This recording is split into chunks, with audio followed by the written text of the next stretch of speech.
Sementara itu, pemirsa, tersangka utama dalam kasus tewasnya anak PJ Gubernur Papua Pegunungan, teman laki-laki korban dihadirkan dalam rilis kasus pembunuhan tersebut. AN umur 22 tahun warga Penggaron Kidul, Semarang dihadirkan di Mapolrestabes Semarang dalam kasus tewasnya anak PJ Gubernur Papua Pegunungan ABK umur 16 tahun. Pelaku yang mengaku baru kenal lewat media sosial pada 2 minggu sebelum tewas.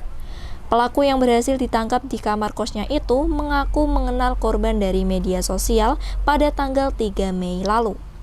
Dari perkenalan itu, korban kemudian diajak bertemu dan dibawa ke tempat kos Jalan Pawiatan Luhur Bindan Ngisor, Semarang. Pelaku yang sudah mempersiapkan minuman keras kemudian mengajak korban untuk minum miras di dalam kamar kos pelaku. Kapolrestabes Semarang mengaku pihaknya masih melakukan pendalaman pada kasus tewasnya anak PJ Gubernur Papua Pegunungan. Pasalnya, dari keterangan pelaku akan disinkronkan dengan keterangan kedokteran forensik terkait adanya luka pada kemaluan korban serta racun yang ada pada tubuh korban.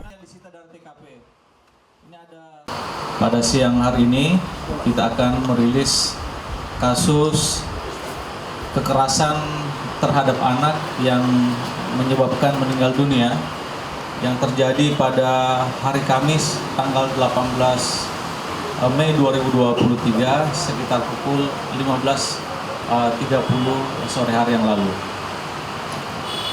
Dari peristiwa ini dapat kami jelaskan bahwa dari hasil penyelidikan dan penyidikan yang sudah dilaksanakan oleh Satuan Reserse Polrestabes Semarang telah dilakukan pemeriksaan terhadap 9 saksi. Kemudian mengkonstruksikan pasal, keterangan saksi, kemudian alat bukti yang disita, dan keterangan ahli, khususnya dari kedokteran forensik Rumah Sakit Karyadi.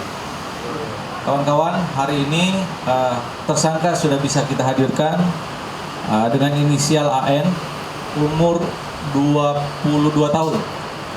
Pekerjaan mahasiswa salah satu perguruan tinggi swasta yang ada di Kota Semarang. Dari hasil keterangan lisan yang disampaikan oleh tim forensik bahwa korban diduga meninggal karena afeksia atau gagal nafas, mati lemas, dan diduga mengalami keracunan. Oleh karena itu, terkait dengan poin ketiga tadi, keracunan, ini sedang dilakukan pemeriksaan lanjutan.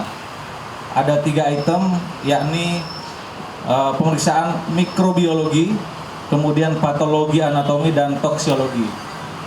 Oleh karena itu, poin ketiga tadi, kami jelaskan tadi bahwa mati lemas, gagal nafas, dan keracunan. Poin ketiga soal keracunan masih akan sedang diikuti oleh pemeriksaan 3 item tadi. Mikrobiologi, patologi anatomi, dan toksiologi.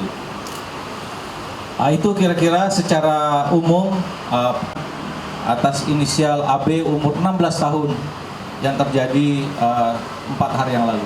Luka 3 titik di alat kemaluan korban. Tetapi itu nanti menjadi ranah pertanyaan penyidik kepada yang bersangkutan. Dalam rilis yang dilaksanakan Polrestabes Semarang, pelaku mengaku meminta maaf atas perbuatan yang dilakukannya dan siap bertanggung jawab atas tewasnya korban. Apa yang ingin sampaikan? Sebelumnya saya mengakui kesalahan saya dan saya minta maaf sebesar-besarnya kepada keluarga besar korban dan juga orang-orang yang bersangkutan, dan saya siap bertanggung jawab atas apa yang saya buat. Atas perbuatan yang dilakukan, pelaku akan dijerat pasal 82 Undang-Undang Nomor 35 Tahun 2009 tentang Perlindungan Anak dan pasal 338 tentang pembunuhan dengan ancaman hukuman maksimal 15 tahun penjara. Heri Diana, Simpang 5 TV, melaporkan.